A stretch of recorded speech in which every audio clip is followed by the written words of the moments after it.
There are many petitions referred to the Committee on Public Petitions. Name and constituency, please. My name is Honorable Emeka Apoka. I represent the good people of Soludo and North constituency. Thank you, Mr. Speaker. There are many petitions referred to the Committee on Public Petitions, but we want to humbly seek for your leave and permission to allow us finish the evaluation and scrutiny of those petitions before presentation to the Supreme Court.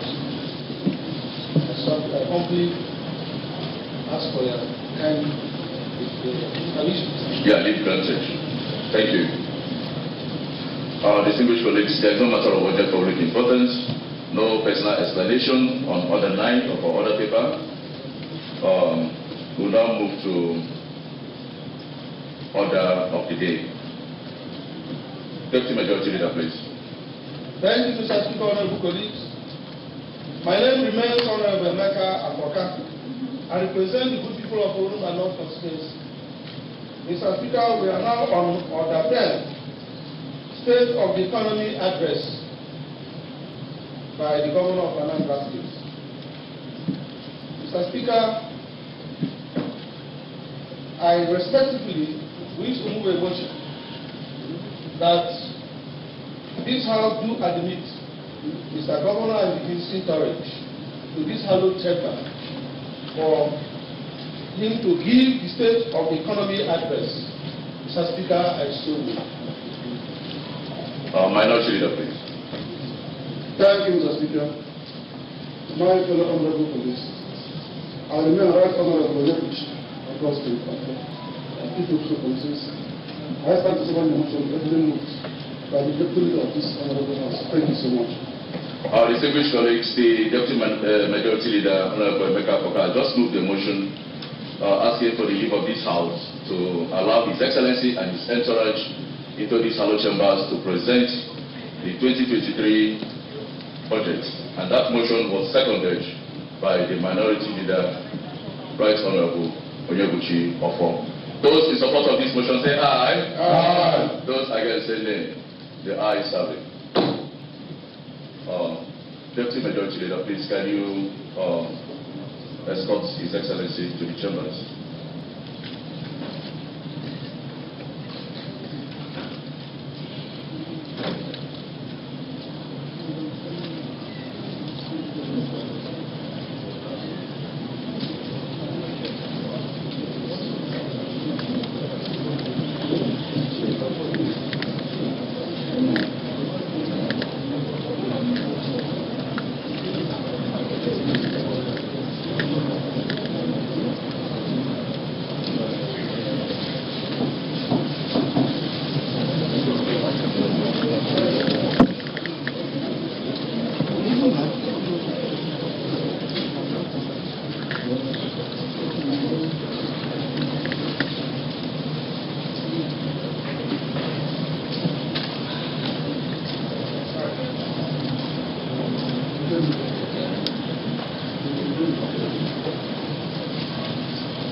Please, we want to take on the please.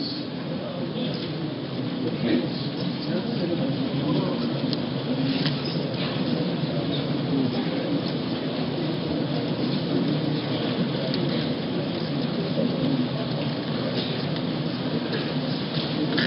May we start for the national anthem?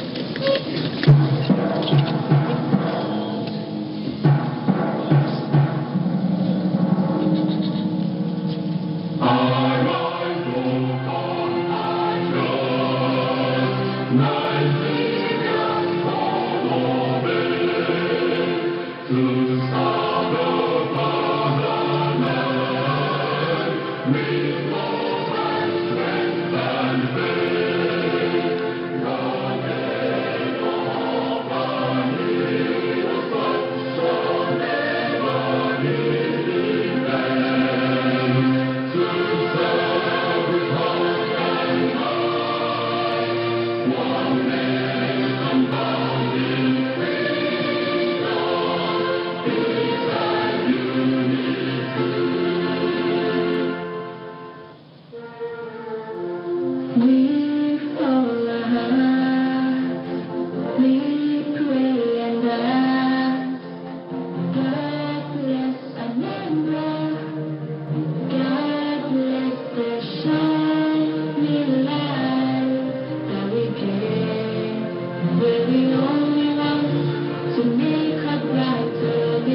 Your Excellency, the Executive Governor of Anambra State, Professor Charles Soludo, CFR.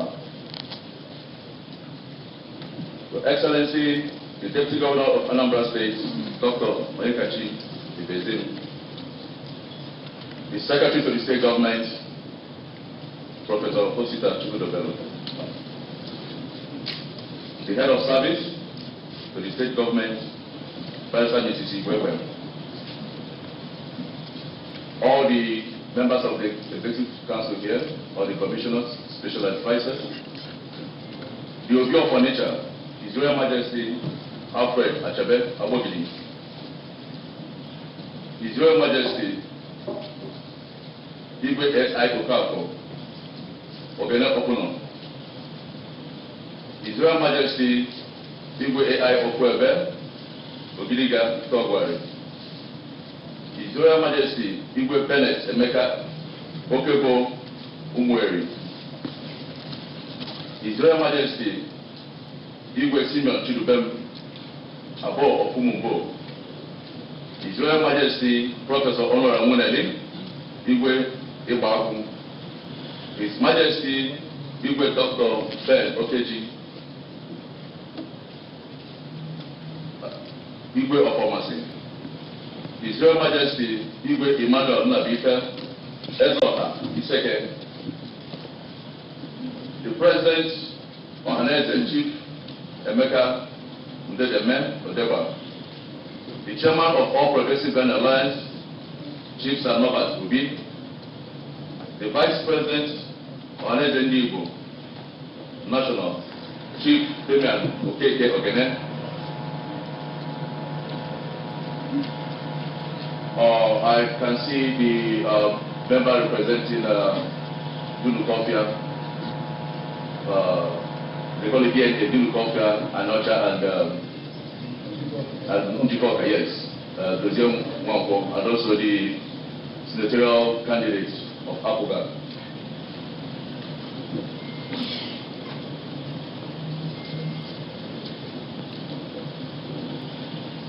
Yes, I recognize His Royal Highness Igwe S.I. Okafo, Ezo's worker. Okay, sorry. His Royal Highness Obi Yisumosu, Ezozo, please. My apologies, sir. S.I. Okafo is Ogene Okuno, yes. My apologies there. Distinguished ladies and gentlemen, members of the press, Your Excellency, on behalf of my colleagues and the highly dedicated staff, I welcome Mr. Governor, Professor Soludo, the Executive Governor of Anambra State, and your distinguished entourage to the State House of Assembly for Mr. Governor's presentation of the 2023 budget estimate. Distinguished ladies and gentlemen, sometime this year, Mr. Governor, our Honorable Governor, Professor Soludo, was here to present the 2022 revised budget estimate. With the remarkable support of this House of Assembly, we are all seeing the positive results of the 2022 revised budget in all sectors of the state's economy. Mr. Governor, we recall that during your last presentation of the 2022 revised budget to this House, you made particular reference to the massive flag-off of roads construction across the state, as well as aggressive tackling of insecurity, among other highlights of that revised budget. It is also on good record that many other provisions in that budget, such as sanitation, education, agriculture, among others, are receiving commendable attention. Mr. Governor, your barely 8 months administration has recorded tremendous achievements both in human and infrastructural development. Indeed, there is a new era and order in the state since your administration came on board. You have renewed people's confidence in governance as your administration has introduced what I call government of inclusiveness, as evidenced in the composition of members of your Executive Council and other political appointments which are all encompassing. It is not a small feat that Mr. Governor has within 8 months in office flagged up over 200 kilometers of roads for construction across the state, employed a lot of teachers with the firm promise to employ more, improved the security architecture and environmental sanitation in the state, as well as the introduction of a new health system in the state known as telemedicine. and also with the assurance of employing a reasonable number of medical personnel to improve the general health needs of Anambra. I also acknowledge and commend Mr. Governor for your quick intervention in the natural flood disaster that hit the state recently. You are providing funds and other materials for the rehabilitation of the flood-displaced persons through the Anambra State Emergency Management Agency, SEMA, and even as I call on the federal government to come to our aid. Mr. Governor, as usual, we are duty-bound to painstakingly look at the budget and come up with a legal framework that will satisfy the intent of the government and the development expectations of Anambra. I assure you, Mr. Governor, that this House will give this budget expeditious consideration and will pass it as soon as possible.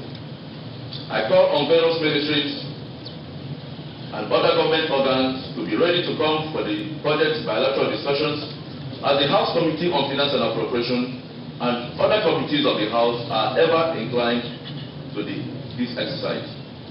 I urge Anambra to continue to pray for the peace and development of this state and give maximum support to our working governor, Professor Charles Soludo, at all times, because the solution is here. On this note, may I respectfully invite the working governor of our state, the solution governor, Professor Charles Soludo, Odenigbo and Orumba, to present the 2023 budget proposals. Mr. Governor, sir.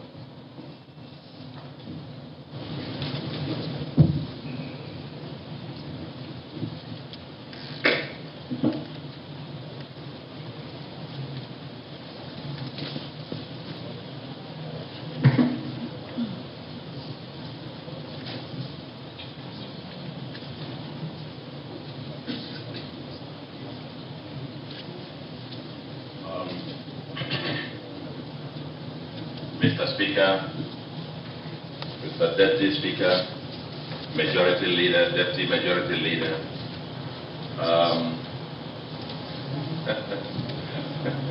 the Minority Leader, very important. Our traditional rulers, the chairman, represented by the chairman of the Anambra State Traditional Rulers Council, His Royal Highness Igwe Achebe, and just not to mention all of you, but just to mention two on behalf of the rest, and that is the Igwe, the traditional ruler of the capital city, and that is His Royal Highness Igwe Gibson Wosu. Where is it? Oh, thank you for, and on behalf of all the other traditional, the PJs, the Ohanes and the Igbo, the town unions, and of course, not to forget the chairman of the state chairman of the All Progressives Grand Alliance, APGA, and then members of the cabinet who are here, Secretary to Government, member House of Reps, Honorable Dozie Nwankwo, who is also the Senate, the candidate for Anambra Central under the All Progressive Grand Alliance.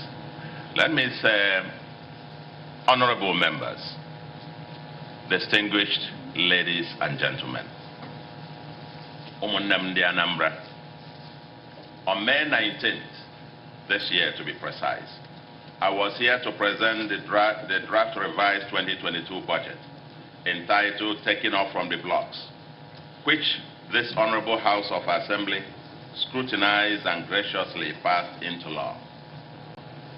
Barely 7 months since Anambra employed me as the chief servant, I am honored to be here again to present yet another budget, the draft 2023 budget estimates. Mr. Speaker, may we pause? Let me use this opportunity. Let us pause at this moment to remember our fallen heroes and great sons of Anambra.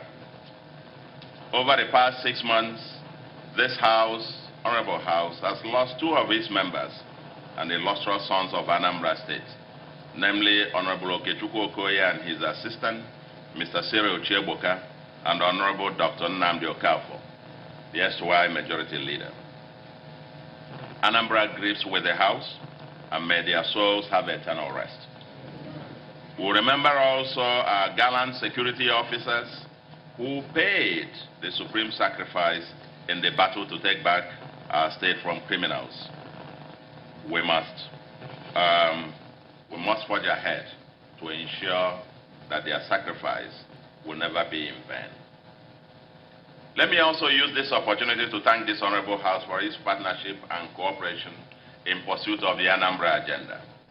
We will never take the cordial relationship among the three arms of government for granted. I wish also to thank Umunnem de Anambra and all other stakeholders in the Anambra project, the federal government, our international development partners, the security agencies, our neighboring states, our friends and well-wishers for the massive support and cooperation so far.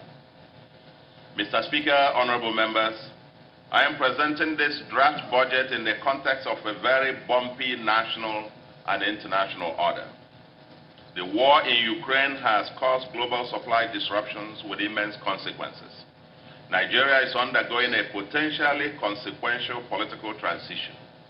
The nation is reeling under the economic challenges of unsustainable macroeconomic framework, especially increase in fiscal insolvency, high inflation, poverty and youth unemployment, exchange rate shocks, disruptions and declining oil production, etc. More recently, a huge national emergency occurred, triggered by unprecedented flooding, which engulfed more than 50% of Anambra's landmass, dislocating hundreds of thousands of families and destroying lives, farms, assets, and livelihoods. Given Anambra's status as the gully erosion capital of Africa, if not the entire world, the massive flooding exacerbated an already terrible situation with massive landslides, with villages sinking, and roads and bridges swept away. As the floods recede, honorable members, we are faced with the huge challenges of resettling residents of the 7 local governments sacked by the flood, rebuilding the damaged infrastructure, and addressing the existential threats of pervasive gully erosion in our state.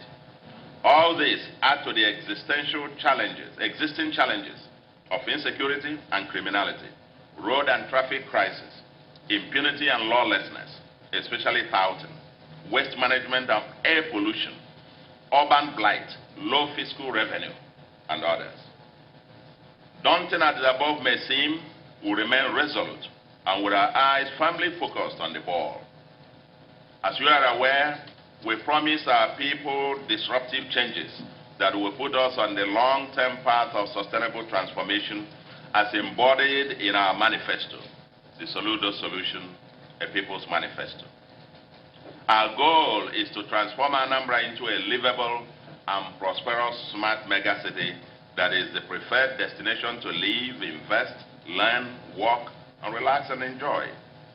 Every one of the 5 pillars of our agenda is receiving systematic attention.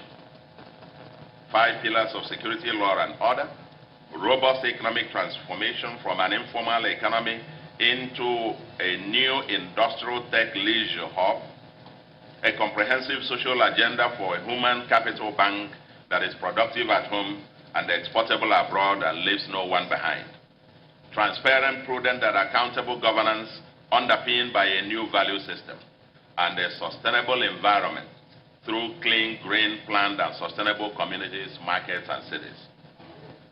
Over the past 7 months since we came in, we have been moving at frenetic speed, addressing head-on some of the foundational issues.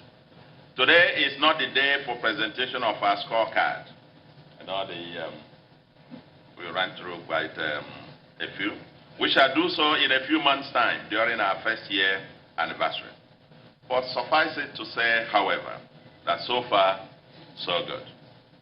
But just 2 or 3 illustrations. On security, as you said, noted, Mr. Speaker, we launched the Citizen Security Partnership to take back our state.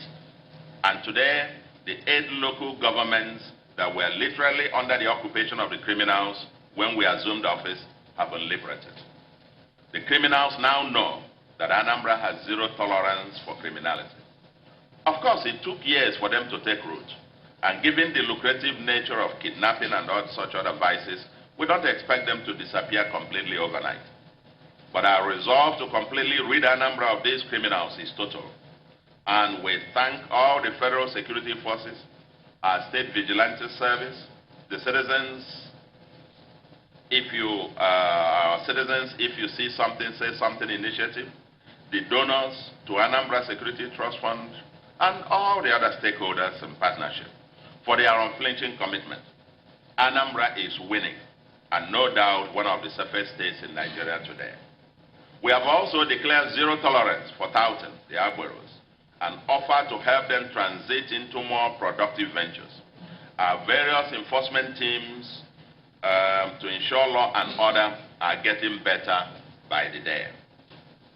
To address our road and traffic crisis, we promise to declare a state of emergency on roads and transform Anambra into one large construction site once the dry season begins. As at today, we have awarded a total of 206 kilometers on road and on target to end the year at about 250 kilometers, touching literally all the 21 local governments. And this will be above our target of 220 kilometers. And we're expecting to deliver all of this and more before our 24th month in office. Ours are not just ordinary roads. They are designed and in most cases guaranteed by the contractors for at least 20 years. The Anambra Traffic Management Agency, ATMA, is being rejuvenated to address the traffic chaos on our roads. In the next few days, we will end the era of schools without teachers and hospitals without doctors and nurses by handing out employment letters to at least 5,000 new teachers for our primary and secondary schools and 244 doctors and consultants, nurses, pharmacists, and other medical officers for our general hospitals. By the way, it is important to note that Anambra schools and teachers continue to tower at the national level. 2 months ago, Anambra won 5 out of the 15 presidential awards for teachers and schools in Nigeria. And our students won both the national, junior, and senior secondary schools quiz competitions in science and essay writing. Despite the disruptions of exams, in many parts of the state, due to insecurity then, our state continues to post outstanding performance in WAEC results. Power supply is improving with the silting and cleaning of major drainage ways in progress. We successfully battled the flooding crisis. 1 million trees per annum and 1 million palm coconut new economy is ongoing. We acquired massive pieces of land for Anambra's next axis of industrialization, commerce, and entertainment leisure. We're evolving a culture of transparent, prudent, and accountable governance, reforming and digitizing our land and tax administration, addressing the cost of doing business, and so on. Mr. Speaker, honorable members, it is evident that true to the title of the 2022 revised budget, we have indeed taken off from the blocks, and there is no looking back. Ours is an agenda with a deadline, and there will be no excuses. Given the needs of our people and our promises, the draft 2023 budget, entitled Budget of Acceleration, embodies our single-minded focus and determination to continue to press the accelerator pedals in spite of the risky bumps on the way. We are here to present to you, Mr. Speaker, honorable members, a draft 2023 budget of about 260 billion compared to the revised 2022 budget of about 170 billion. With a capital budget of 164 billion, accounting for 63.2%, while the recurrent of 95.5 billion accounts for 36.8%. It has a deficit of 13 billion. Mr. Speaker, this honorable House approved for us to borrow 100 billion to part finance the revised 2022 budget. I'm here to let you know, Mr. Speaker, that so far we have not borrowed a kobo. We have, however, applied for 90 out of the 100 billion, and when it comes, which we expect to be in a few weeks' time, we plan to roll it over as part of the 2023 finance. As a reflection of our people's priority needs, about 91.8 billion, or 56% of the total capital expenditure, is devoted to roads, transport, power, and urban regeneration that the average citizen can feel, see, or use, and which have the highest developmental impact within the shortest possible time. Education, health, youths, and women and vulnerable groups have their capital votes more than doubled. We appropriately budgeted for counterpart funding to catalyze resource inflows from our partners.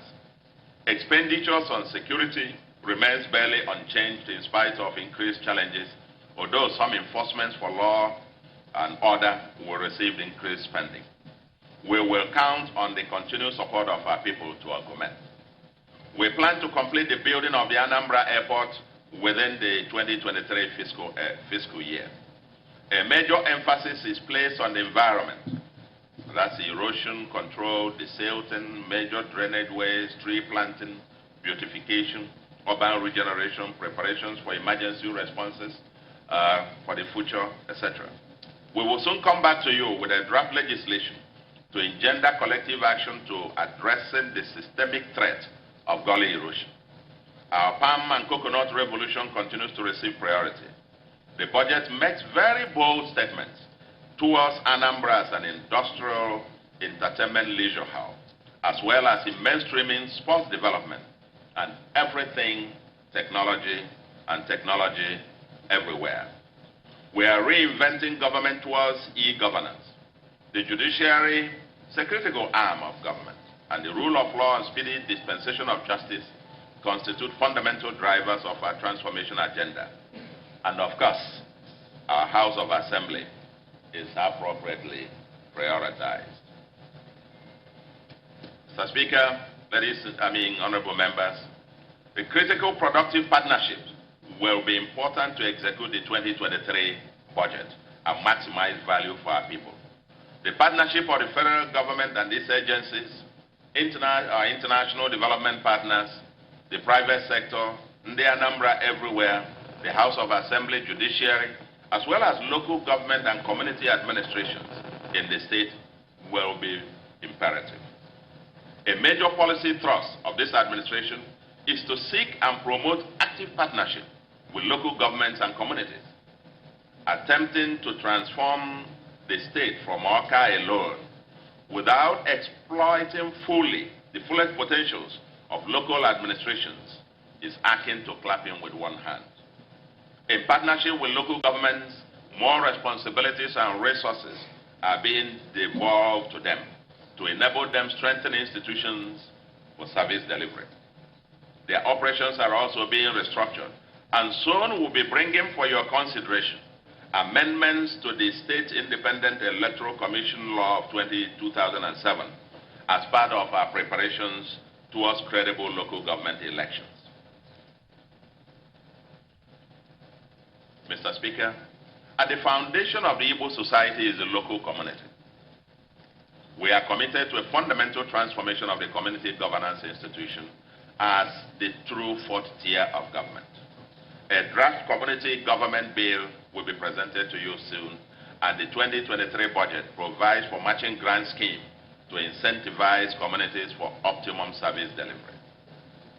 Mr. Speaker, honorable members, we will not end this speech without mentioning and challenging all of us to reinvent our fiscal regime towards viability and sustainability. At the heart of Nigeria's fiscal crisis is its poor capacity to extract tax revenues besides oil rents.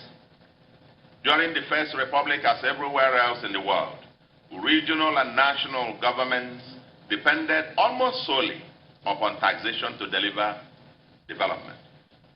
The eastern region of Nigeria built the cities of Onitsha, Enugu, Aba, Calabar, Port Harcourt, Uyo, and Umuahia with electricity and pipe-borne water as well as industrial corridors, University of Nigeria with 3 campuses and others, many others, with taxes collected from peasant farmers.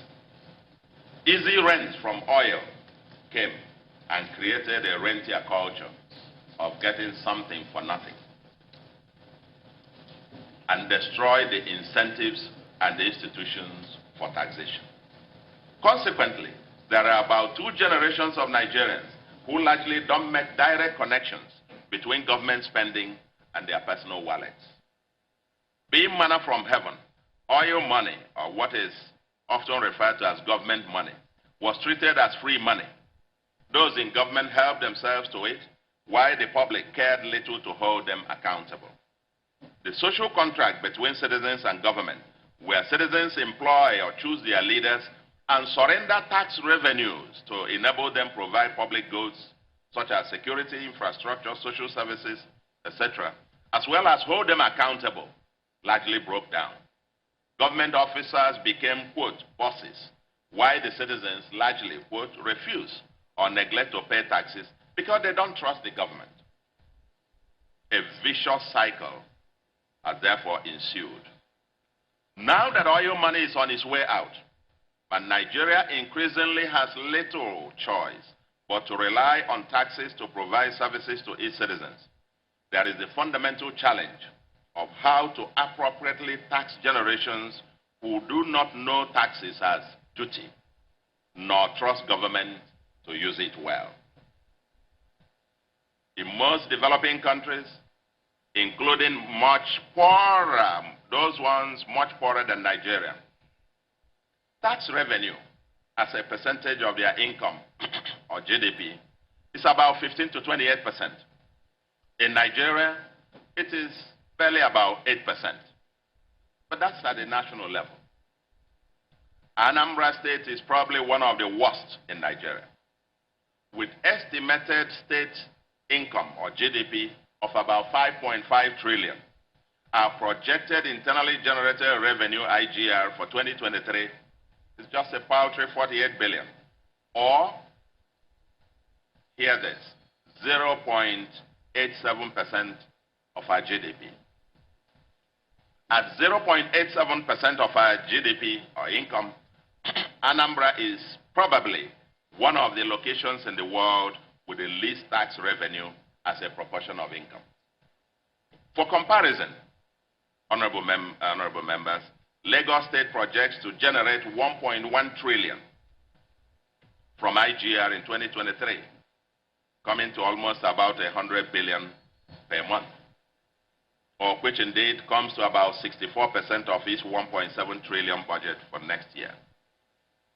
Anambra's IGR for 2023 will be barely 4.4% of Lagos State's IGR. But note, my dear friend, honorable members, if Anambra were to generate just 5% of its GDP as IGR in 2023, it will be a whopping, 275 billion, far higher than our total budget. Yes, just 5%. And think about this. As a people, we need to have a serious conversation on how best to fund our aspiration for a livable and prosperous homeland for an itinerant people. With our people scattered all over the world, but with dual residences, the permanent home addresses in Anambra where they are buried at death, and expecting government to protect those assets at home and provide infrastructure to access them. What will be our civic duties to the homeland? A prominent Onye Anambra who lives outside of the state but pays a significant tax to the state told me recently that whenever anyone asks me to construct a road or demand for public services, I should ask him or her how much tax he or she paid to the state. In other words, good roads, schools and hospitals, security, water and electricity, clean and planned environment, etc., must be paid for. I am glad that the conversation has begun. On our part, our contract with India Anambra is that every tax revenue entrusted to us will be fully and transparently accounted for. On the other hand, we enjoin everyone to be a responsible citizen, discharging his or her civic duties. Every government project now advertises the fact that it is your tax money that is at work. It is not governor's money, not an anonymous government money, but your tax that is at work. Our target is to gradually raise our IGR with a target of 3 to 5% of our GDP over the medium term. We are reforming and digitizing our tax system and kicking out the tax merchants and touts who, for decades, collected government revenue for themselves. We are simplifying and harmonizing taxes to minimize multiple taxation, as well as eliminating or reducing taxes for the poorest segments of our society. Ours is a government that cares deeply about the poor. That informed our massive investments in Oboko to lift up nearly 1 million poor people trapped in despicable urban squalor. We have consequently banned collection of taxes from vulcanizers, hawkers, and barrow or truck pushers, among others. We expect the rich and the middle class everywhere, wherever you live, Onye Anambra, Ndi Anambra, to pay their fair share. That is how it works everywhere. That is how it worked during the days of our founding fathers. And perhaps, as we transition into a new world without oil, our future might as well learn a lot from our past. Let the conversation continue. Mr. Speaker, honorable members, I now wish to conclude. The draft 2023 budget will be our first full year budget in office. The size at $260 billion may be small relative to our needs and the size of Anambra's economy. It's less than 5% of Anambra's economy. But we are determined to ensure full value for money for our people. We are constrained by the need to take measured steps, incremental measured steps, to create value for our people while ensuring fiscal sustainability over the medium term. It is possible that the key macroeconomic assumptions underpinning the budget might change after the 2023 election. Who knows? There might be revised budget even at the national level after the election. Maybe some of the macro variables may alter as time goes on. And if the changes are significant, we may have to come back to you with a revised 2023 budget then. Under any scenario, however, our 2023 budget signposts our strategic direction and key deliverables as we march towards a livable and prosperous homeland. Yes, the road ahead is bumpy, but Anambra is winning. We are taking back our state from criminals, mapping and planning out our industrial and leisure entertainment cities, modernizing our cities and transport systems, including water transportation, orchestrating mass access to high-speed internet as foundation to creating a digital tribe, and investing heavily in our human capital. Scores of investors are lining up, and many already on ground. On our 2023 budget, appropriately prioritizes several structured programs to empower our youths, women, and vulnerable groups. These critical demographics constitute our today and our tomorrow. What we need, Mr. Speaker, honorable members, ladies and gentlemen, is to bond together as a patriotic team for development. We shall defeat evil together. We shall lift our homeland up together. In our state anthem, there is only, the only line repeated 3 times is, quote, lift the spirit of Anambra, and it ends, the third one says, lift the spirit of Anambra State that we love. As an itinerant people with an undying love for our homeland, this is now the time to translate our homeland consciousness and love into action. Every day, each of us, wherever he or she may be, must ask him or herself, what have you done today to make Anambra livable and prosperous.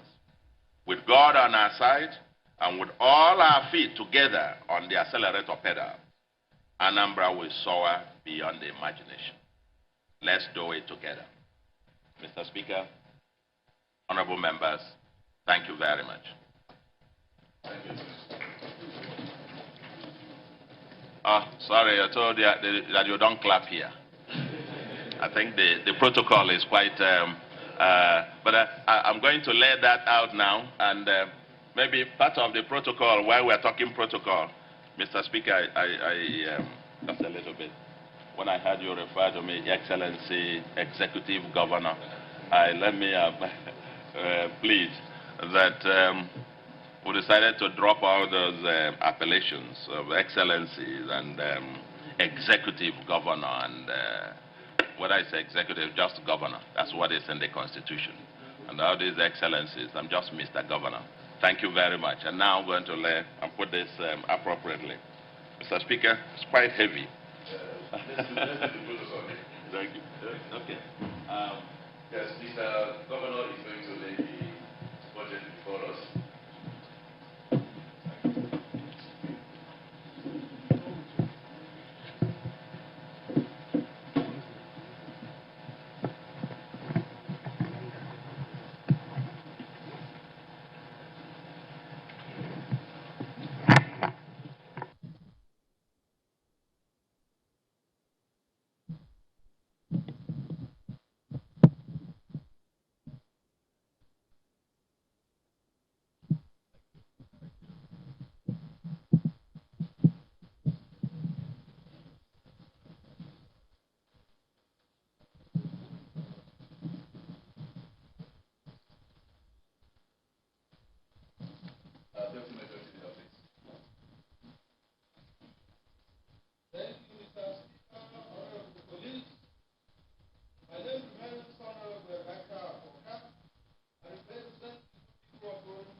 Having listened to the state of the economy address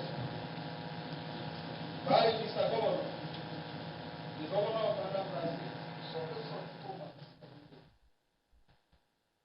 Mr. Speaker, you will agree with me that the address is very well thought and properly articulated.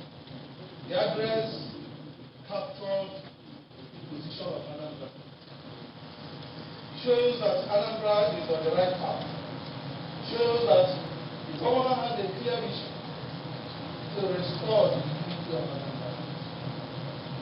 Having said this, Mr. Speaker, I have to take us to what we have on the order today. The order of the day. We are now on the order 10B, first reading. Mr. Speaker, I respectfully wish to move a motion that this appropriation bill 2023, a bill to make a law for the sum of 258 billion 970 million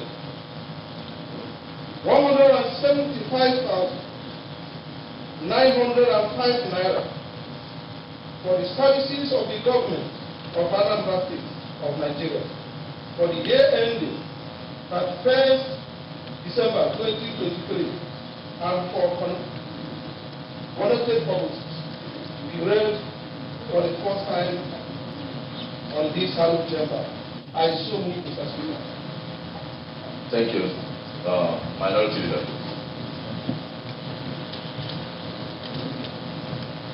Mr. Speaker, my honorable members, I still remain right honorable the Chief of Justice, member of the Constitution.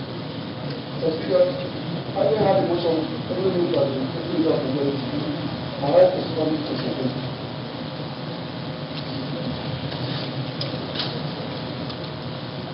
A bill for a law to provide for the sum of 258 billion 970 million 175,905 905 naira for services of the government of Anambra State of Nigeria for the year ending 31st December 2023 and for connected purposes. Those in support that this bill passes the first reading say aye. Aye. Those against say nay. The ayes have it.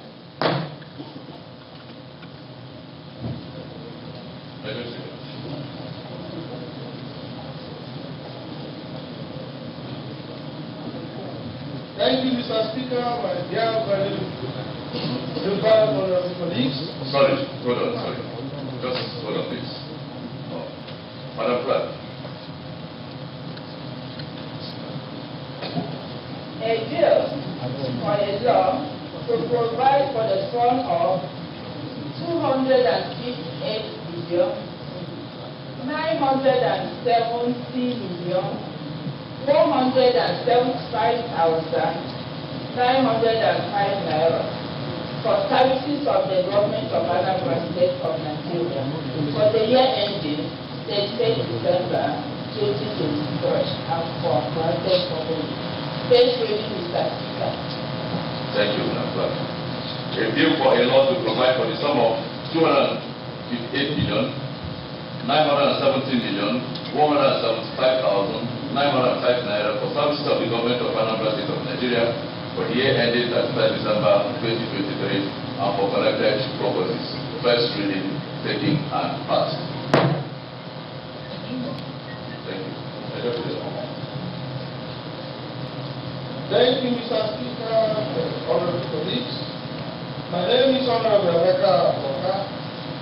I represent that this government of the room and not Mr. Speaker, having listened to the state of the economy address and having passed the appropriation bill to contest me, Mr. Speaker, and also having consulted widely those of our constituents and other projects here. Mr. Speaker, in line and in consonance with the rules of our engagement, in line with the order of this House. So, Speaker, permit me to refer us to Order 14, 7-4-2 of our order paper. Order 14, 4B, and the conclusion of the proceedings to investigate or any subsequent stage of the bill, the day to be relayed by the Committee of Rules and Business shall be appointed for the next stage. Mr. Speaker, the Committee of Rules and Business had already appointed today for the next stage. And what is the next stage? The next stage is second reading. Mr. Speaker, if we quickly look at Rule 44 of our order paper, of our standing order, 75 of our standing order, on the order for the second reading of the bill being read, a motion may be made that the bill be now read a second time, and the debate may arise covering the general principles of the bill.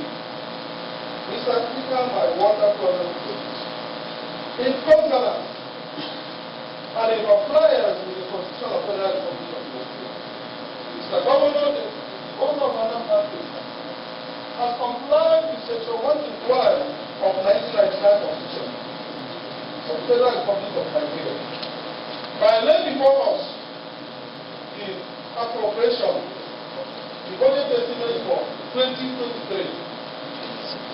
He has just exercised his duty as a governor as enshrined in the Constitution. And because we are partners in progress, we we have assured in Anambra that we are going to give this appropriation expeditious consideration. Mr. Speaker, I respectfully hereby move a motion that this appropriation bill 2023 as laid before us, a law to provide for the sum of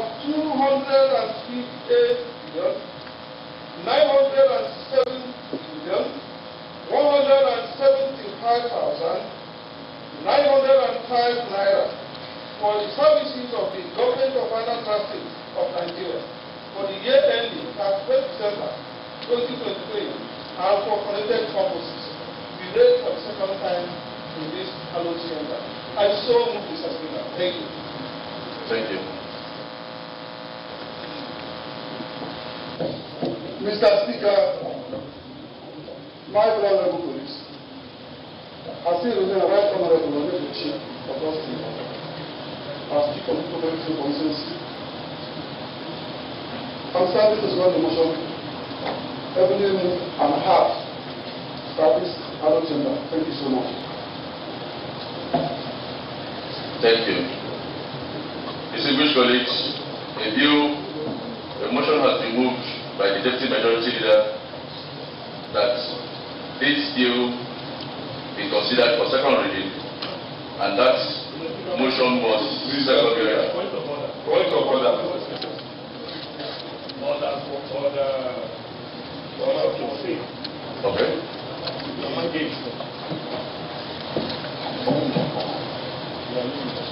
Mr. Speaker, honorable colleagues, I remain honorable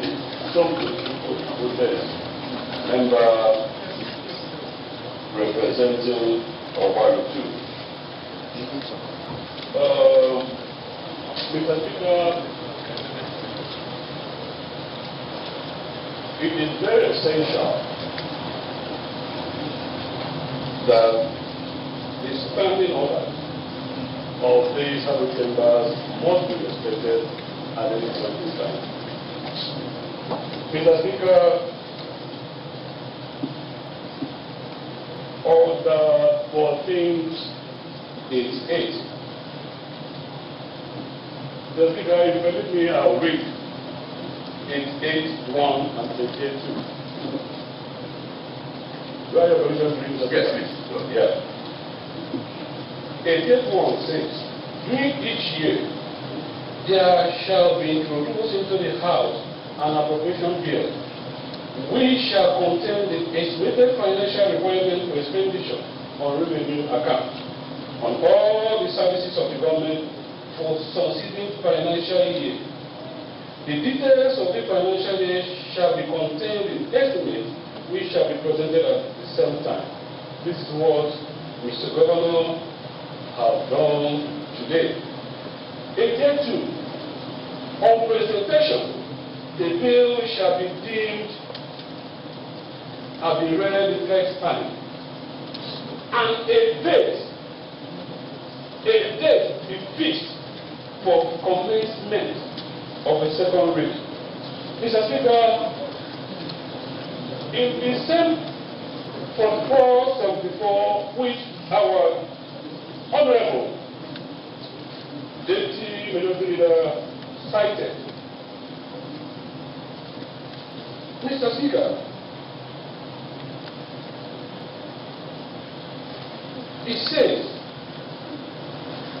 I'm referring to what it says, do not refer to this particular bill before the House. Even at that, Mr. Speaker, at the conclusion of proceedings on the first reading or any subsequent stage of the bill, a day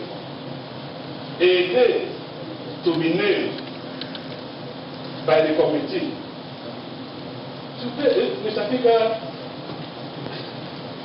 let us, we have informed the number, and I believe we are honorable members and we represent our different constituencies. Mr. Speaker, even before now, for members to have authority to debate on this appropriation bill, I can see it's a process of acceleration. Mr. Speaker, I don't see any need for us to be in a hurry than to go home and come back in any day, even if it's tomorrow, for us to have a good look on this wonderful budget presented to this House. But for us to found our standing order, Mr. Speaker, I think it would be a wrong setting. And this assembly, this 7th assembly, will not be an assembly that will disobey a standing order that guides the House. Mr. Speaker, I submit by saying, Mr. Speaker, I also believe that the section of this standing order would have given you, Mr. Speaker, an opportunity to go on for second reading, but not on this particular appropriation bill. So I ask and see government colleagues that we should follow the guideline of our standing order. Let's go home and digest these things, which have been the tradition of the House.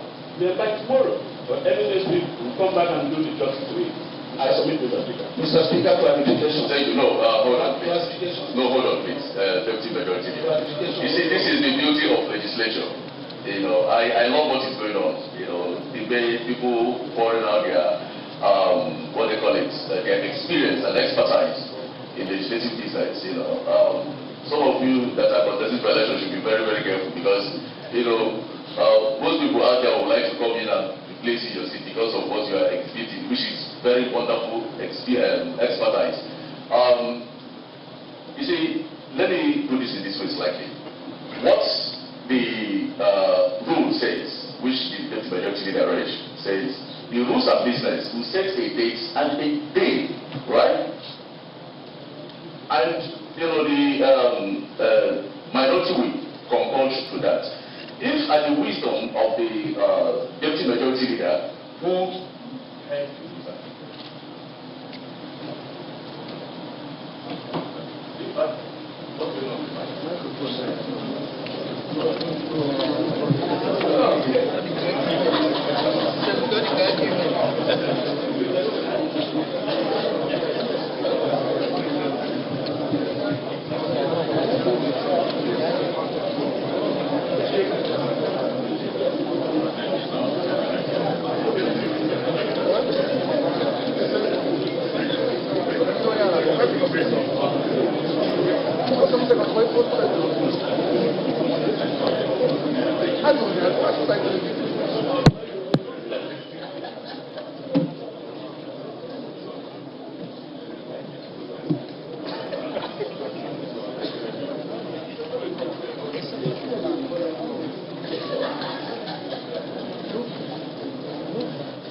okay, I think we're back.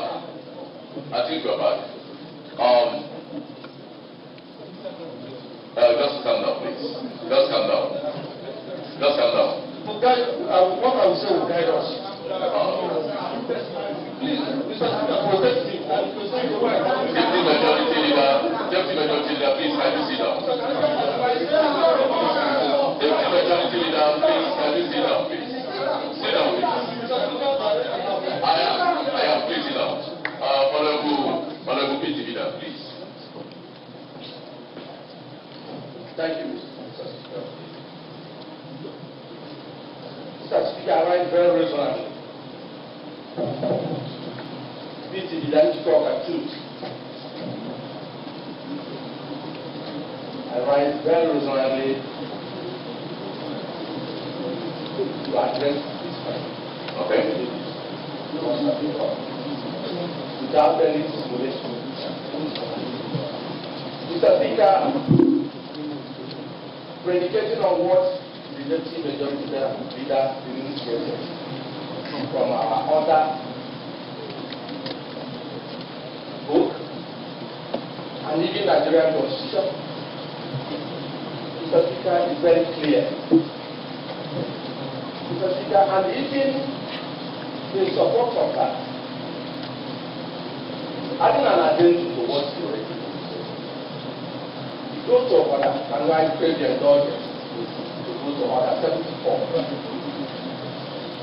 Order 74:1 says, every bill shall receive 3 readings prior to its passage, which readings shall be in 2 different days, unless the House by 2/3 majority of members present directs otherwise, and the Speaker shall give notice at each reading, whether it's first reading or second reading or third reading. And Mr. Speaker, acting on this, Mr. Speaker, the caption of the budget estimate is President of Mark Revelation. And Mr. Speaker, we also promised Mr. Governor, from what the deputy majority informed us, and which we concord, that we shall give, one house. Excuse me, please. That we shall give this budget estimate accelerated hearing and of course passage. And Mr. Speaker, I know that about 4 nights ago,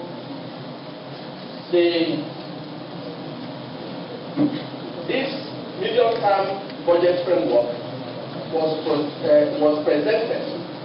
And Mr. Speaker, leaving a bit, deviated a bit by debating on it.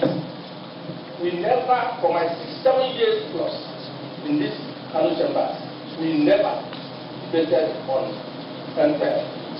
But we did. We diagnosed the MPEL, we studied very well, diagnosed very well, and then of course debated on it. And when the majority of the members here raised contributions, very valid contributions. And Mr. Speaker, and therefore also supporting that this. I want to also commend this very legible character. We never had one like this before. We used to go and look for eyeglasses to look through the characters. But this one, everything is clear. So I'm begging this house, I'm claiming our indulgences to please give credence to the prayers of deputy majority. I so support. Thank you. Honorable Katadi Gube, please. Let's be very brief in our presentation. Thank you, Mr. Speaker. Honorable Dr. Katadi, now Honorable Mr. Speaker, I speak for Abatama constituency and a matter of privilege, member representing the executive of the government. Mr. Speaker, I rise to concur totally with the last speaker and also what the deputy majority does. The speaker no president belongs to, and the governor of Anambra State so far has done well, going by the transparency. Many rules that have been awarded. So, Mr. Speaker, what I'm saying is that the chairman of the Rules and Business of House of Assembly is the majority leader. As the majority leader is no longer here, we have the majority leader chairman who is also acting on Rules and Business. Yes. And in this case, the date has been picked. And the date is today. Yes. So, Mr. Speaker, there is no way, there is no much I know to this. Thank you. We should move forward. Now, if you want to talk about debating these we still have time. By the time we reply to the committee, at the committee level, every legislative and everything, every legislative engineering, every legislative crossing as the T's and dotting the I's will be done there. So I'm appealing with the honorable member. All right. Thank you. Honorable Lawrence, please let's be very brief in our submission, please.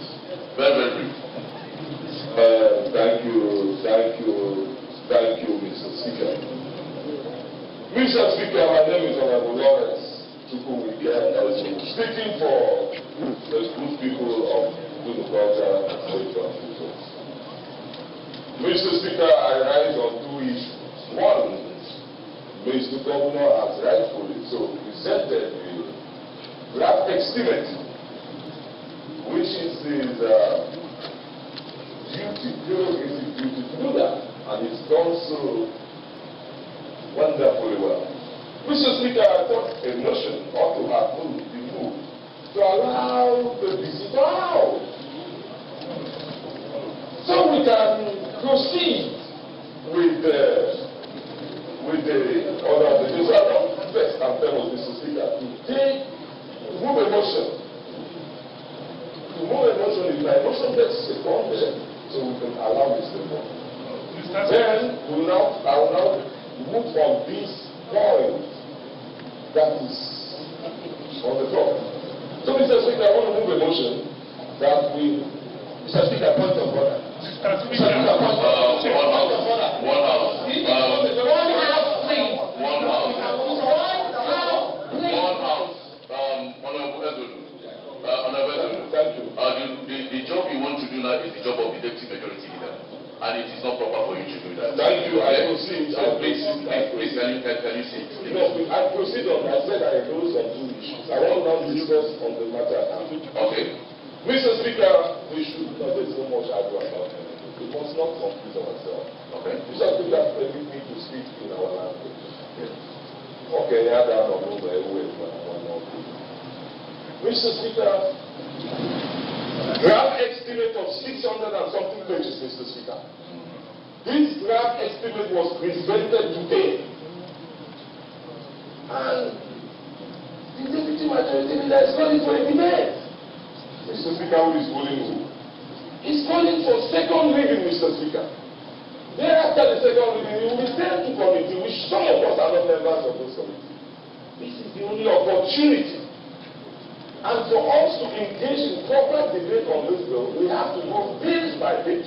Mr. Speaker, we listen to the synopsis of Mr. Governor. Wonderfully submitted. Mr. Speaker, I beg the indulgence of this House. We are going to, I promise, we are going to give this draft estimate. Accelerated hearing. But let's not make this House. Let's respect the other. They need us to go and look. Are we asking for us to go home and look at this draft estimate? Okay. How can you debate on something you don't know? How will you debate on 600 and something pages? When this asset was presented, Mr. Speaker, if people want to engage in debate, then they must tell us where they got this draft estimate. Hold on. One house.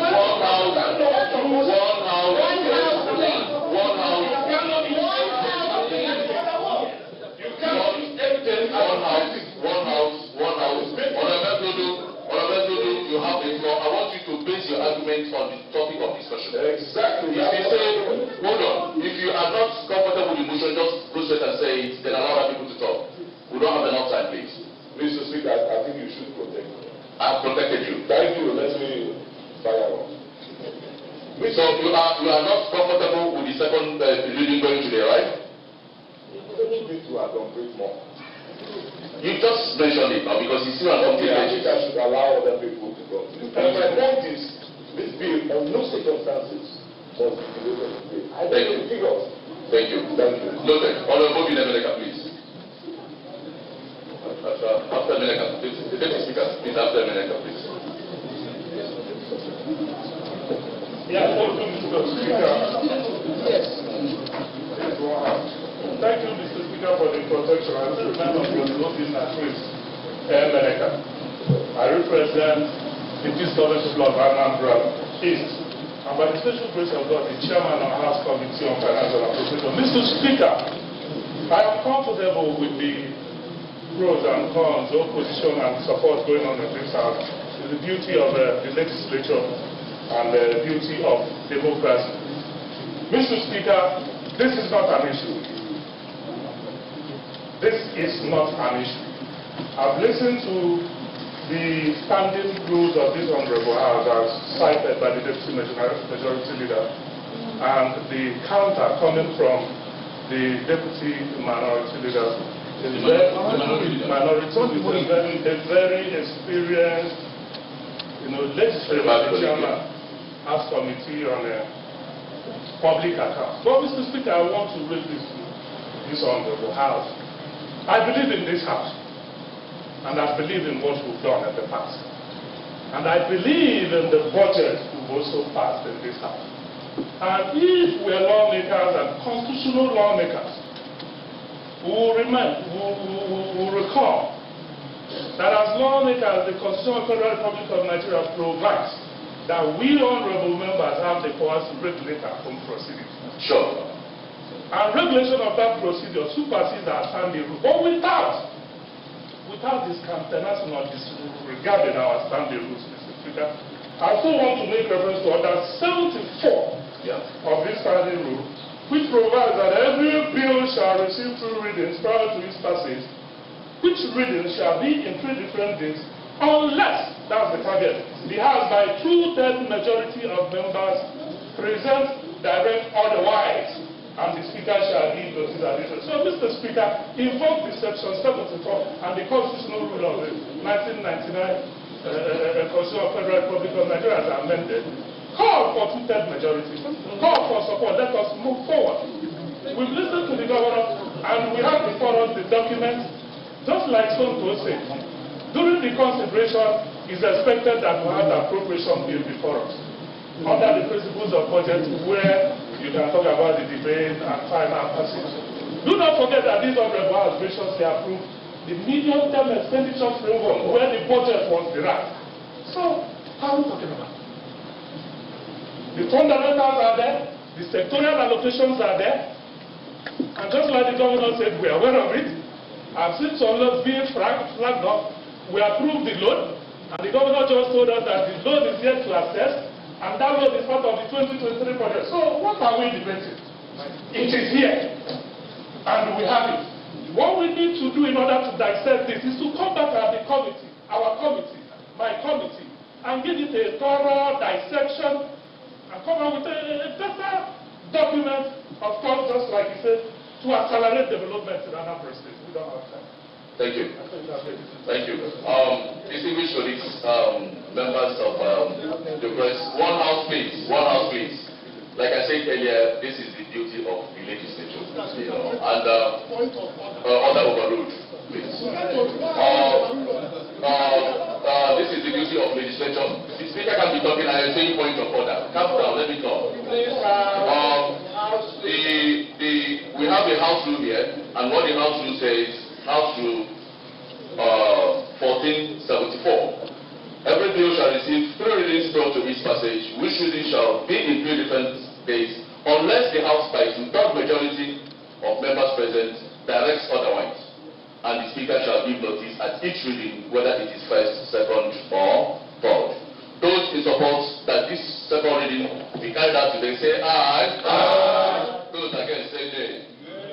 The ayes have it.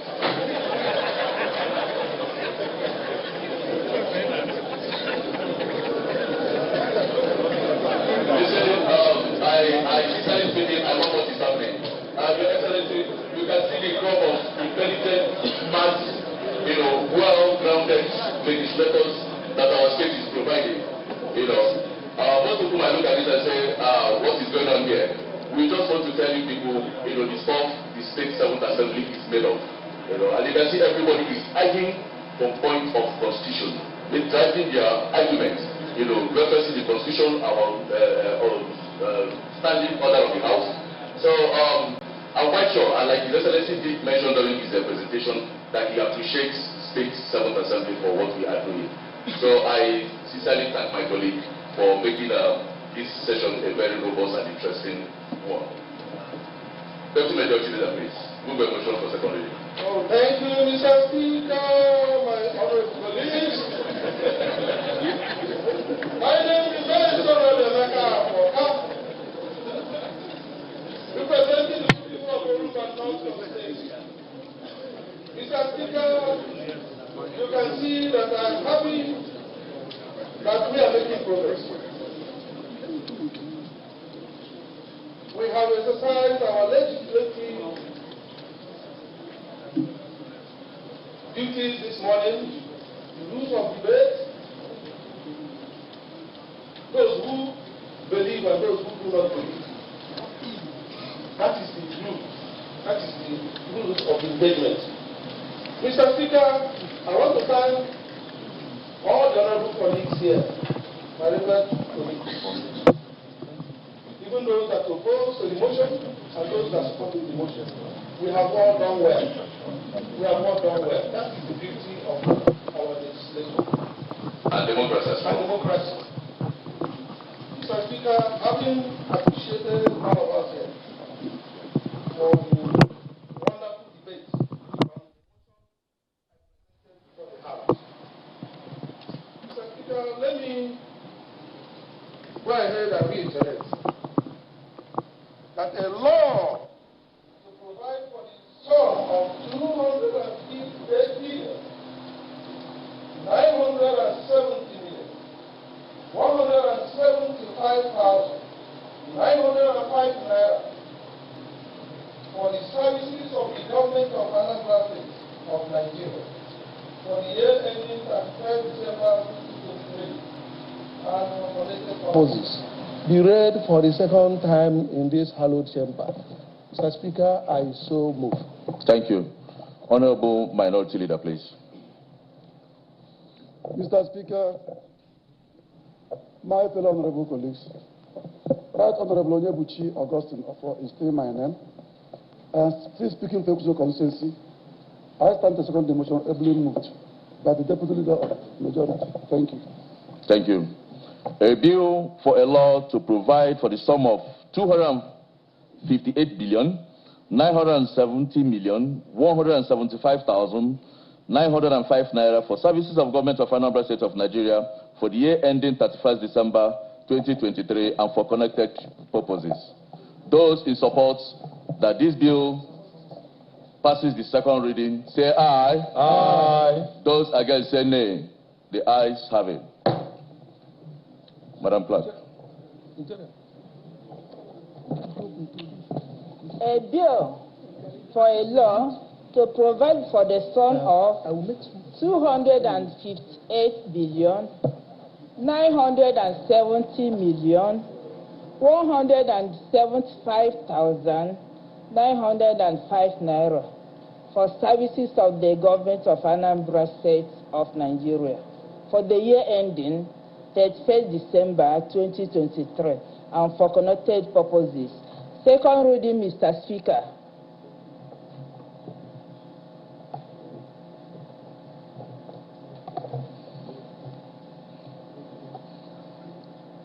A bill for a law to provide for the sum of 258 billion, 970 million, 175,905 naira for services of government of Anambra State of Nigeria for the year ending 31st December 2023 and for connected purposes. Second reading taken and passed.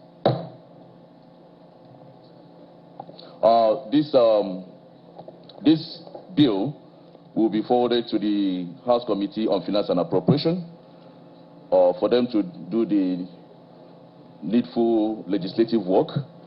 I believe at the committee level, the committee will look at the bill and come up with a report which this House will discuss before the final passage.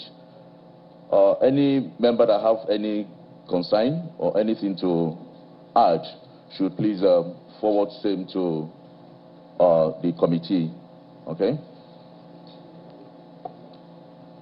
Deputy Majority Leader, please. But before then, Chairman, House Committee on Finance and Appropriation, we need, and it's not that this bill is an accelerated, as you can see the caption, is budget of acceleration. So how soon do you think your committee will be able to do this work? Okay, you discuss with the committee. Okay. And you get the, what's it called, the timetable out today so that it will get to the executive. Okay, that's fine. Now I call on the Chairman, House Committee on Finance and Appropriation, Honorable Obina Emeneka, to give us a warm remark or closing remark, if I may say, before we move to adjournment. Honorable Meneka, please.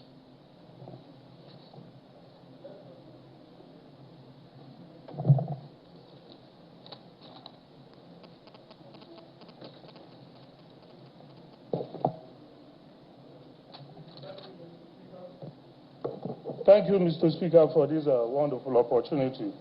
I still remain Honorable Obinna Chris Emeneka. I represent the peace-loving people of Anambra East, and by the special grace of God, where the oil is now produced. The Governor of Anambra State, Mr. Governor Professor Charles Soludo, and the Speaker of Anambra State House of Assembly, a vibrant speaker, Right Honorable Uche Okafor, and very distinguished and revered honorable members of the 7th Assembly here present. May I recognize the Secretary to the State Government, Professor Solo, here present. Can see the chairman of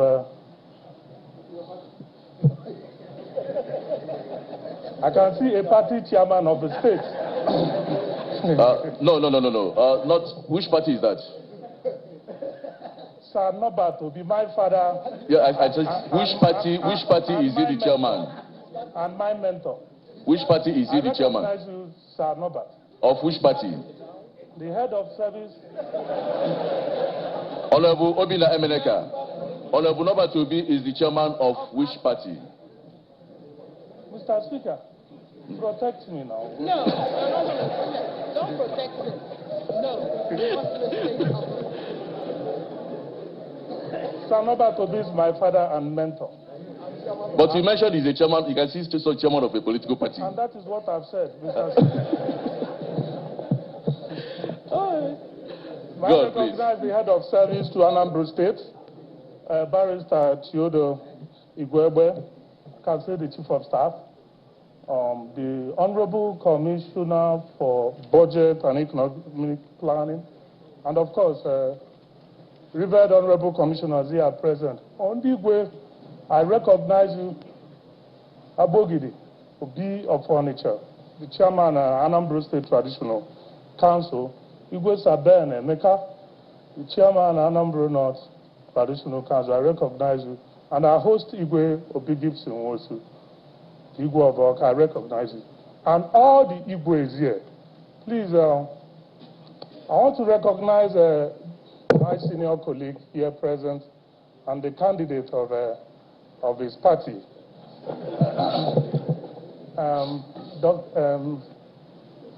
Dozie Nwankwo Onyen Dozie, the special advisor to the governor on House of Assembly matters, and a Right Honorable Speaker, former Speaker of Anambra State, Right Honorable Anayo Nebe.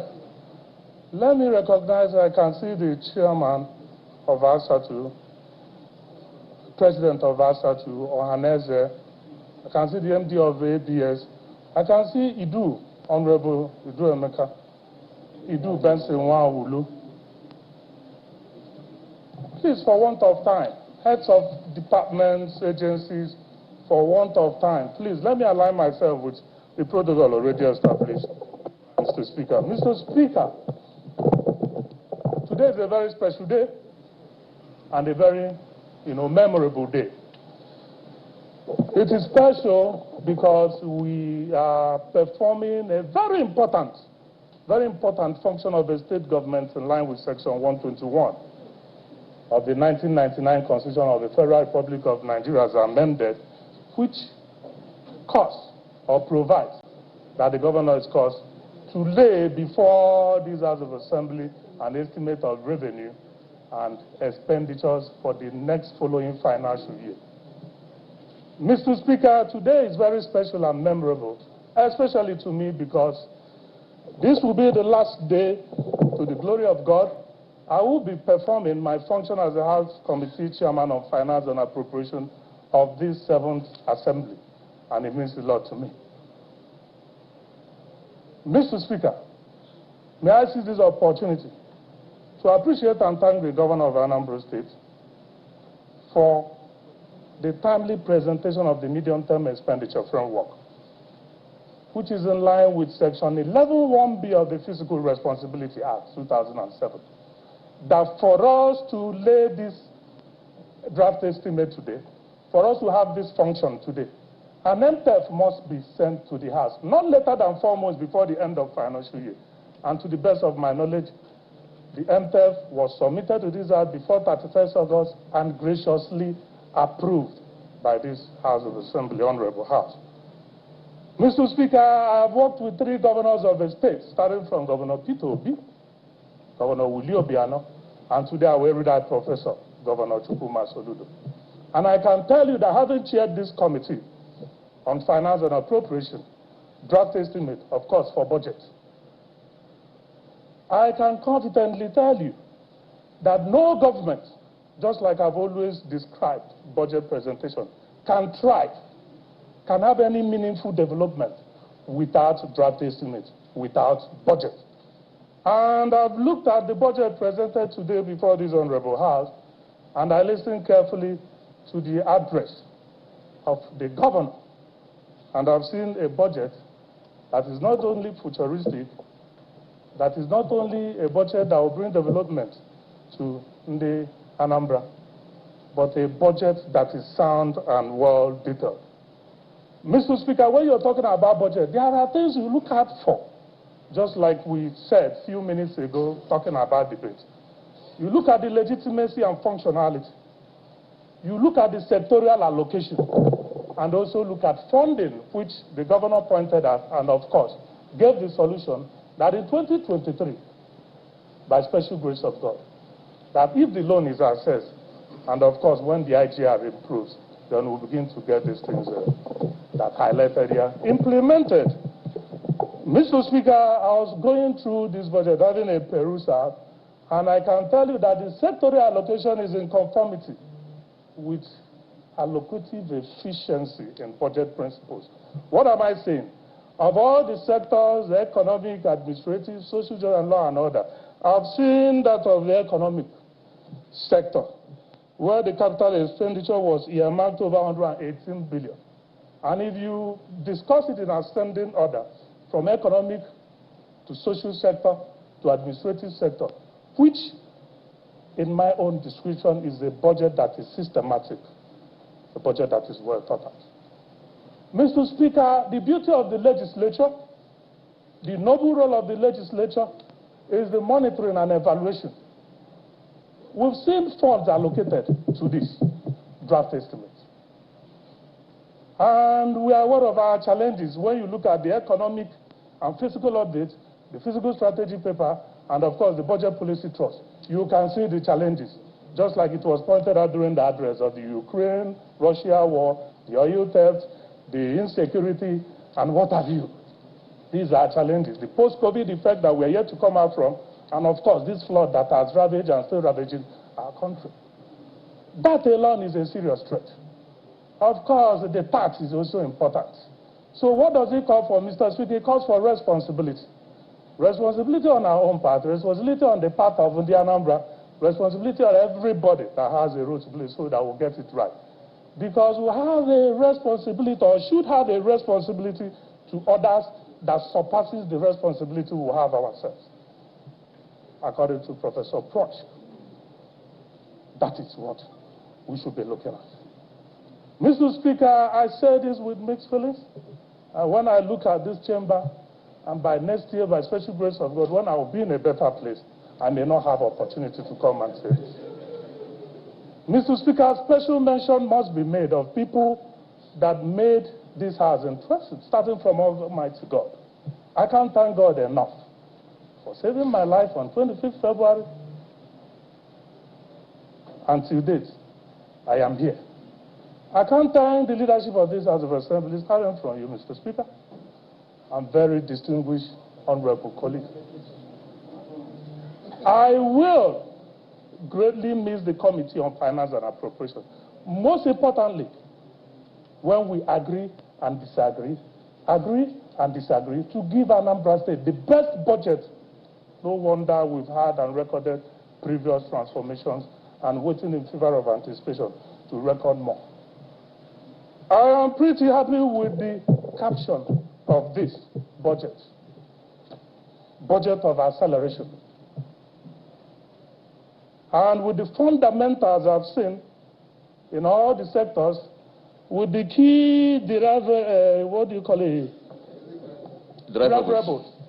talking about the power sector, road, health, education. But most importantly, I also saw the ICT, Information Communication Technology, which is a confirmation that we are not far from the disruptive innovation we are talking about. And of course, we are tilting towards the fourth industrial red of the global request. Mr. Speaker, it's doable. We can achieve it. If you can think it, you can do it. All we need is for us to continue to put Anambra State, our people, on the right track. Mr. Speaker, I appreciate the peace-loving people of Anambra East for their support. And just like His Excellency mentioned when he was addressing this place, I also want to refer us to the 6 times of Anambra State Anthem. We are the only one that can make it brighter, Mr. Speaker. We are the only one that can make it better. We are the only one that can make Anambra shine. With love, sweat, and any very breath of our life, we will continue to make our homeland high. Mr. Speaker, I believe in God. I believe in Soludo. I believe in this assembly. I believe in Anambra. And collectively, if we can put our together, Anambra State will win. May God bless Federal Republic of Nigeria and bless Anambra State. Thank you, Mr. Speaker. Thank you. Honorable Melek, a very wonderful one. You know, if you have said all this, what are you going to say on our valedictory session day?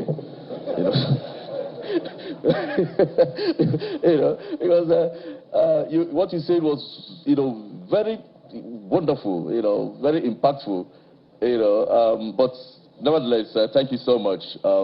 Your Excellency, Mr. Governor, Mr. Governor, we thank you so much for being here with us today to present to Anambra the budget. On behalf of my colleagues and Anambra, we say carry on with the good work we are doing. This State 7th Assembly will continue to support and partner with you, to make sure that that dream which you have for Anambra of making Anambra State a livable and prosperous state will definitely be fulfilled. Count on our support, Mr. Governor. Before we move motion of adjournment, let me also appreciate the presence of Ndigwe here, ably led by Bogidi, Igwe Achebe, and our host, Igwe Ezozo. We appreciate you. So please, after the adjournment, Ndigwe, please, can we see in my office, for a little tete-a-tete, before you leave. Your Excellency, we also plead with you after the adjournment to have a photo shot with you with the members of the State 7th Assembly. Like you rightly know, some of us will not be coming back here again some may not be coming back again in 2023. Some are going to Abuja, moving higher. So this might be a good opportunity to have a shot with you, Thank you so much. Then at the adjournment, after the national anthem, the Speaker will lead Mr. Governor out, followed by Deputy Speaker, the legislators, all the House members, followed by Ndigwe. Please, every other person should sit down. This place shouldn't be rowdy. Then after Ndigwe, then the members of the Executive Council and other staff. Deputy Majority Leader, please. Thank you, Mr. Speaker, honorable colleagues. My name remains Honorable Emeka Afoka, representing the good people of Orumba North constituency. Mr. Speaker, we are now on order 12. Mr. Speaker, permit me to quickly add my voice to what Honorable Obinna Emenaka said, the chairman of Committee on Appropriation, Finance and Appropriation, and appreciating all my honorable colleagues here for what we have done this afternoon. This is what we are sent here to do. We have the mandate of our people to do this work. I want to thank all of you for your patience, your time, and your contributions. I also want to thank the governor of Anambra State, for what you are doing. Mr. Speaker said you should carry on with what you are doing. That is the mind of the entire State Assembly, 7th Assembly. Mr. Speaker, you recall that sometime here, Honorable Sonto Udeze did move a motion and suggested that Mr. Governor can go and borrow more money. Yes, that was a couple of plenaries ago. And all of us unanimously accepted and supported him. Because we have seen that our governor is a talk-and-do governor. He's not doing promises.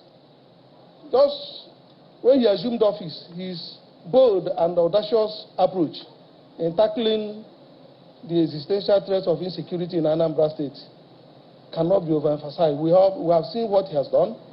Today, Anambra has turned into construction sites, massive infrastructure development everywhere.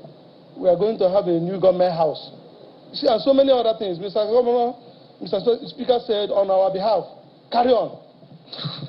We'll continue to partner with you. Sure. Mr. Speaker, having said this, I humbly and respectfully wish to move a motion that this House do adjourn to 29th day of November 2022 at exactly 10 a.m. so that we'll continue our legislative engagement. I so move, Mr. Speaker.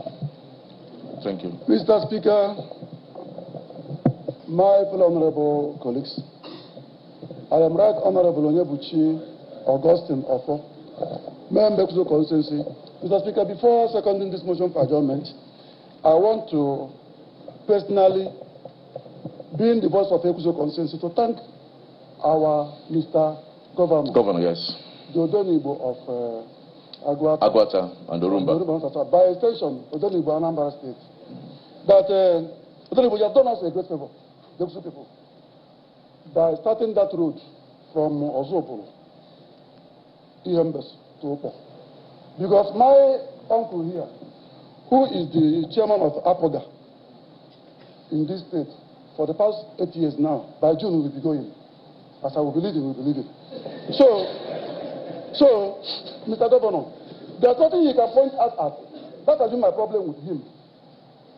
When the previous government was on, he used to go with them to commission roads, both in Nando, Ibariamu, or Amoetiti. And then I will ask him, are you not a member of this very government?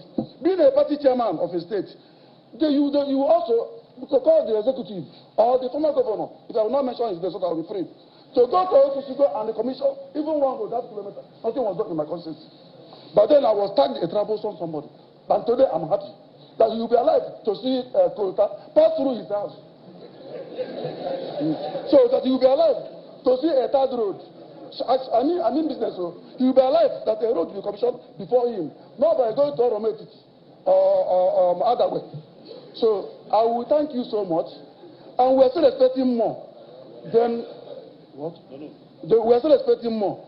Then, Mr. Governor and the executive here, your team, I will say one thing that touches me. I can never hide away from any word that is good, even if it's not good. The year will equally accept it. The news that filtered into my ears today is that some of the lawmakers here will not be here when you come. That they will not be here when you come to present this budget. This is a pure fallacy. This very house don't have any problem with you. But some people are trying to have a personal class between the executive and this very house. We meant to have Anambra people. On this note, I say second to for adjournment. Thank you. Thank you, Honorable for distinguished colleagues. I'm just looking at time, because we all have other engagements. If all of us start, talking one after the other, Mr. Governor will not have time to attend to his other private engagements. Likewise, all of us. Honorable Meneka, what do you still want to say? Thank you, Mr. Speaker, for protecting me. Still remain honorable Obinna Chris Meneka. Mr. Speaker, I'm in total support for the motion, adjournment of this House. But in doing so, may I, Mr. Speaker, call on the honorable commissioners, heads, and departments, agencies, that the 2023 draft estimate timetable will be out. And I'm directing this to you to inform you that the letter of that our company, the timetable, will have the terms of reference of what you expected to come with by appearing before the committee. And it's equally important to let you know that we're going to be thorough. If you're coming, prepare and defend your ministry. Because we need information from you to have an informed decision on how we see. But most importantly, the funding. The 100 billion naira that was graciously approved that we're yet to assess may not be enough for this, 250, 60 billion draft estimate that we're proposing for 2023. And I've always said it, that as a commissioner, you should understand Section 8 of the appropriation law. I'm talking about environment. At any point in time you've exhausted your line head, any fund appropriated on that line head in your ministry. You do not go to any place at your own will to collect money. You have to come back to this House of Assembly to seek for environment. Thank you. To be approved, approved so that our work will be tidy. On this note, Mr. Speaker. Thank you. Lastly, Honourable Deputy Speaker, please. Yes, thank you, Mr. Speaker. Dear honourable colleagues, Right Honourable Pascal Abodike, I speak for Ihalatu constituency. Mr. Speaker, mine is to thank Mr. Governor, Professor Soludo, on behalf of this 7th Assembly. Mr. Speaker, having seen the budget has presented, Mr. Speaker, the problems in Anambra State are humongous. But indeed, the solution is here. And Mr. Speaker, having listened to his speech, there's one important aspect of his call that is touching my heart. Calling on Anambra for prompt payment of our taxes. Mr. Speaker, there is no very important. Governor, this government will do all these things we see in this budget without our cooperation. Mr. Speaker, Section 24F of 1999 Constitution of the Federal Republic of Nigeria, as amended, yes. As amended, empowers government to collect taxes and revenues from the citizens. Every citizen should call it a duty. Mr. Speaker, it is a sin not to pay our taxes. There is no how, Governor, this government can do anything without our taxes. Being a man of a golden-hearted man, you've seen every day, since the inception of this administration, most departments has been on tax holiday in trying to harmonize how to collect our revenues in Anambra State. But Mr. Speaker, the time is down. In the Anambra, it is a call for duty. Even our people in the diaspora, they should remember to make Anambra State the head office of their businesses, so that most of the taxes they pay outside there, some will be remitted into the government of Anambra State, to our coffers. Mr. Speaker, it is a clarion call, a call to support this administration. Mr. Speaker, among other things, I thank you, Mr. Governor. I thank India Anambra for supporting this government, which we all believe in. Mr. Governor is the prayer answered for the Anambra State, and let us all support him without any sentiment. Thank you, Mr. Speaker. Thank you, the Anambra State. Thank you. Honorable Zameli, finally, please. Thank you, Mr. Speaker. Uzomeli, my representation is for Onitsha South 1.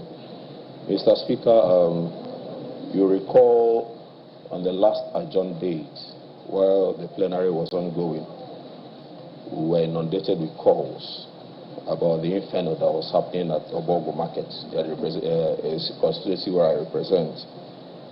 And as the House was about to adjourn to this very day, I rose on this very floor to inform both the House, Mr. Governor, and indeed the whole of Anambra, about the inferno in my constituency. Mr. Speaker, it will be interesting to note, same night, while the fire was still raging, the governor, Mr. Governor and his team were on ground to witness firsthand what was happening, how people's hope were dashed, how dreams were lost, how lives were lost, how livelihood went under the fire. Mr. Speaker, I want to use this opportunity to thank the governor for such promptness, for heeding this call. But Mr. Speaker, like Oliver Twist, we are not mindful of the plight of these people whose hopes have been dashed, whose dreams have been shattered, and whose livelihoods have been washed away. Mr. Speaker, we also use this opportunity, like the Oliver Twist, to also plead with the governor to appeal to his very wonderful conscience, to appeal to his milk of abundance, to his milk of benevolence, to also think through, or proffer solutions, or some succor to these persons whose livelihoods have been lost, families who've lost their loved ones and source of income. Mr. Speaker, this call really is to thank the governor while asking him also, in his abundance of mercies, to proffer solutions, albeit little, to suit the pains of these people who have lost their livelihood. I so support the motion for your job. Thank you. Thank you. Those in support that this Honorable House be adjourned to 29th day of November 2022 at exactly 10 a.m. say aye. Aye. Those against say nay. The ayes have it. National anthem, please.